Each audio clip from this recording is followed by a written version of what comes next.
Now, Denmark is not in the World Cup, neither is Uganda, and that's the only difference between Denmark and Uganda, and we're certainly not talking about the World Cup. We're talking about the one thing that Denmark and Uganda have in common, that is soil. But the product out of those soils is again different. I think we have that in common with a lot of countries. Yeah.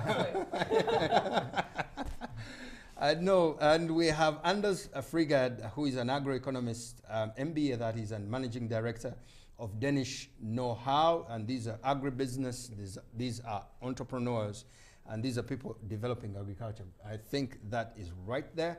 And Titus Kasuja is very, very Ugandan, you can tell from the name.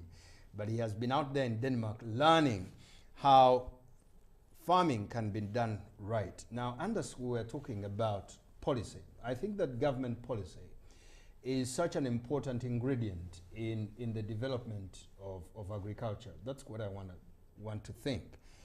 But for instance, Uganda's budget allocates about 3.1% of the national budget to agriculture, a sector that you probably now know employs about 80% of our population.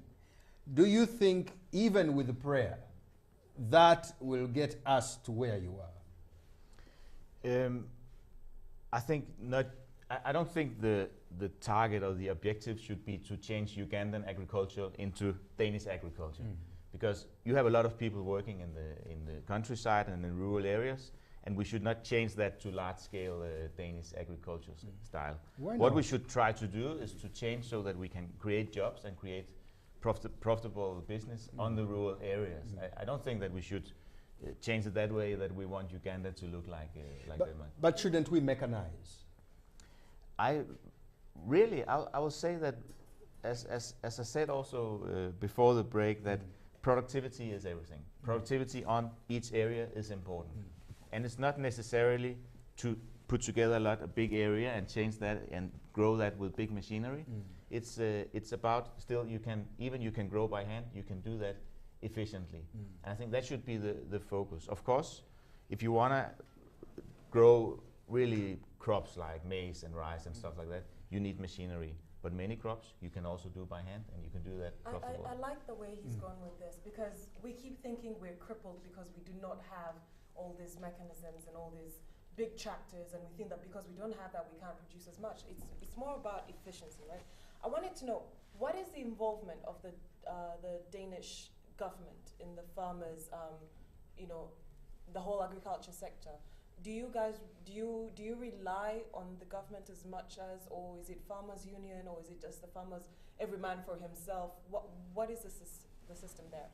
I think, of course, agricultural policy is important. That's not what I'm saying, and the government, of course, plays a role.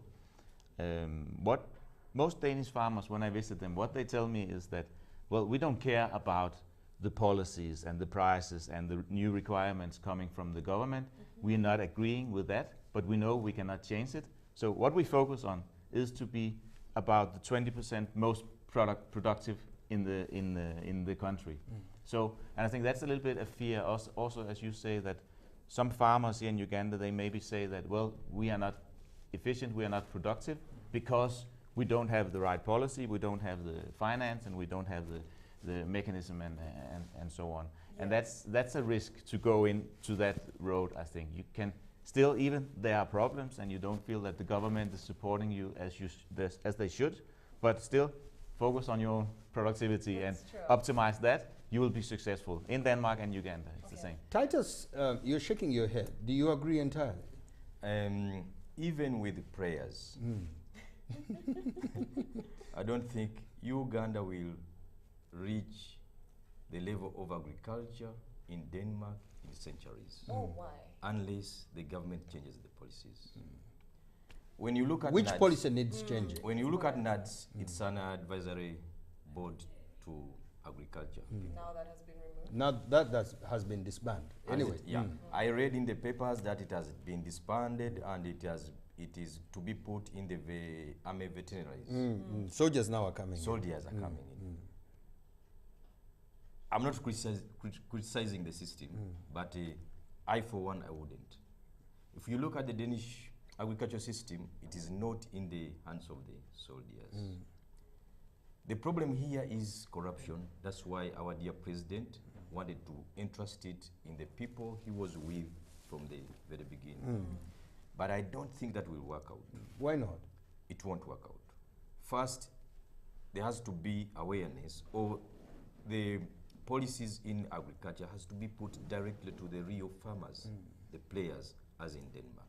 They decide, they know what to do, and even when you look here, the government has no, it doesn't set prices.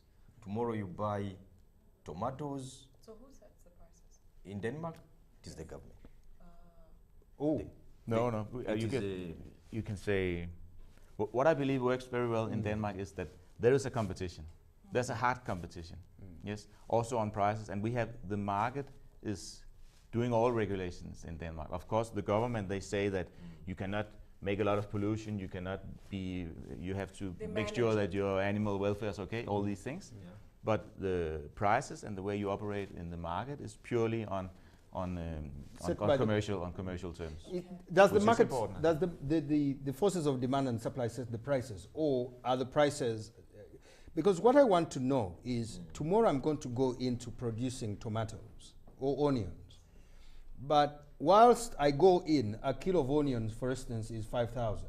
By the time my onion comes out, it is 2,000. Isn't that also demoralizing, that we should have a scenario in which the prices are set and I can target to get into agriculture because I know that the prices will stay where they are? Don't you think we must get to a point where, whether it is cooperatives or marketing boards, that set the prices so that the farmers can be encouraged to get into agriculture because they can make certain calculations? Anderson Titus. I think what you direct there is more or less a plan economy, yeah, where you plan things, you say this is what we want to be produced, and these are the prices that the producers they should get. And I think that has been tried many places in the world, and it has never worked. It has never been efficiently. But you So see, if the price on tomato goes from 5,000 down to 2,000, there's a reason for that. It's because people, they don't want so much tomatoes. And then we want the farmers to change to something else. And that mechanism is very important, that the farmers, they operate in a commercial market. Because if you start planning things, you will not do succeed you also with have that. price fluctuations in agriculture the way they are here? Well, yes, there are. There's definitely. But not as grandeur as they are here. Actually, I don't know. I cannot say. I don't know how the prices here are in details. like but what are but we you- have very, for instance, on meat and milk and all these But you can cannot say feel it. commodities. You They can't change a feel lot. it. For They the change, farmers, but so there are small. years where all farmers in Denmark, they have a deficit. They're losing money. There are years where all they make money. So definitely the prices are going up and down. But Titus says you can't feel the price changes. You can't feel it. Why not? No, as a consumer, they no. change, they change with a very little percentage. When you say you can't, That- feel that it, is it right. the consumer or the producer? The consumer. That's true. The So consumer. does the producer feel it? Definitely, he can feel Yes. it. Yeah. You're the regional manager for Uganda, Rwanda, and South Sudan. Mm. When you compare the different agriculture sectors in those three different countries, Yeah. which one do you say is, yes, this is on the right path going up there, this needs to be changed in this country, if this was done here, this would be that? Show us the differences in the three different countries, because we work with all these countries. I think all of the countries, they're stagnant. They're on the same level. They need to change. For example, when we take here in Uganda, farmers, yes, they are there, but they don't have a one body to talk for them, to negotiate. So you advise the farmers To union. advise the farmers, and you find that today, a company which produces juice, they come and determine the prices from the farmers. The farmers, they don't have they don't determine the prices of how much they So get. do you advise us to have a farmers union? That could be the most appropriate. Oh, so that's where we should have gone instead of Where they farmers. have one voice, and they can oppose, and they tell, if these farmers say, no, we are not selling you our fruits, which you are going to earn, to take juice from, to earn better than them, the factory will stop. Okay. So But that's a bit scary for our African But leaders Malaika, here. whether you can get Ugandan farmers to cooperate that way is Is it another Ugandans cooperating on something? No, farmers I I'm believe skeptical. can, because it's not politics. Here you're working for the future of you know, something, your own voice. Future of your survival. Exactly. No, Yeah. it's not a minister who's never even been to a farm who's coming here and making policies. And you've been there. You trust this person. He's done it with you, and you trust these people. I think a farmers union would be a good way forward. Anders, when you look at where we are, what do you think that we can do in our agriculture sector to get to where Denmark is? I think that, of course, the policy is important and the strength of the farmers is important. To have unions is important. It's also very important to cooperate together. I think Danish farmers, even that they work in a hard competitive market, they're still like colleagues. And they would be, most Danish farmers, they're a member of a group where you sit 10 or 15 farmers together. You go together every month and you share all your results and you compare them. And they would challenge each other and say, well, these things you have bought there, you can buy cheaper in another place. You could get a higher price if you sell your tomatoes there instead of there, and so on. So they're really helping each other. Okay. Because if you're a tomato producer, your competitor is not your neighbor, even if he's also producing tomatoes, because you're delivering to such a big market, so the volume is not so So who is your important. competition So then? I'll say if you are a producer of a commodity like pig meat, milk, grain, stuff like that, you don't have a competitor. It's not like, of course, the different countries, they compete on producing to the lowest prices and the best quality. You could say that. Okay. So your competition is not the person producing meat in Denmark. It's probably the person producing meat in Germany or elsewhere. I think that's a wonderful concept there, that farmers need to understand that whatever affects myself as a tomato producer will affect like as a tomato producer. Even as me as an onion producer. So we need to come together and galvanize our resources in making sure that we are the best tomato producers in East Africa. Then and only then do we have a chance. Is that what I hear you saying? Exactly, and you can share your results, because it will only be a benefit for you, because you will also get something back. And as I said, this way that the Danish farmers work, they only do it, they only share their results because they feel that they get more back, right? And it's not against them because their neighbor is doing the same. Okay. So on that level, I think it's important. Okay, finally, to the gentleman, again back to this question of steps. From what you have seen in Africa and generally in Uganda, what are the things that are still lacking, if you can categorize them, A, B, C, and D, that if we did A, B, C, and D, there at least something is going to happen from what you've seen traveling around Africa?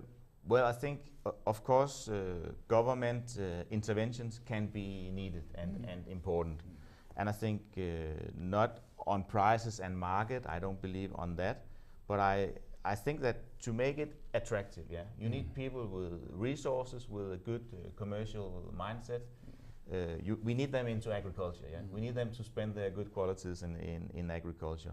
And that is something from governmental side. You can do something, You can improve, of course, on education. That's obviously. I think a lot on economic mindset, and really, as I said, with doing a budget and optimizing things. This whole thing, as I see it, is lacking a little bit in the educational system and the advices that comes to the farmers. That there's technical knowledge. You can find there's a lot of books and reports about how to grow tomatoes in Uganda, but there's not a lot of material about how do you optimize the production? How do you do things effectively? How do you do on commercial terms? So I think that commercial mindset to the people in the small rural areas, so they can improve their production. I think that is one thing that you can. And actually, one most important thing also here in the farmers of Uganda, it should be like knowledge sharing. Here farmers, they're like co-wives. If someone sees something good there in his farm, he doesn't want to share it with the others. And I believe others even go to an extent of even when his animals are sick, he will try to take some contaminated things and throw the other end. So knowledge sharing, That is true. loving your job, Yeah. and loving your neighbor. And sometimes, I don't know if I can add something, that sometimes if you can create some facilities that can help farmers, but on commercial terms. So, I mean, not give too much, but still put up some facilities. And that's something that we have worked with in other countries in Africa, that you put up some facilities where people, they can come in and they can grow chicken or they can grow tomatoes. They have the resources there, but they do it on commercial terms. It's not like they're getting help. They do it as a private business, and that concept I think will work. I know Malaika wants definitely wants to ask, but my producer is signaling me. No, it's been perfect. It's been an amazing conversation. Especially for you interested in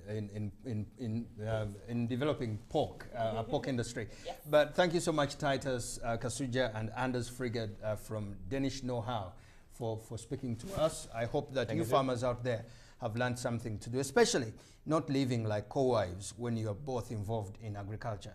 Well, we'll take a break here, and when we return, Malaika and myself will be sending this to bed. See you then.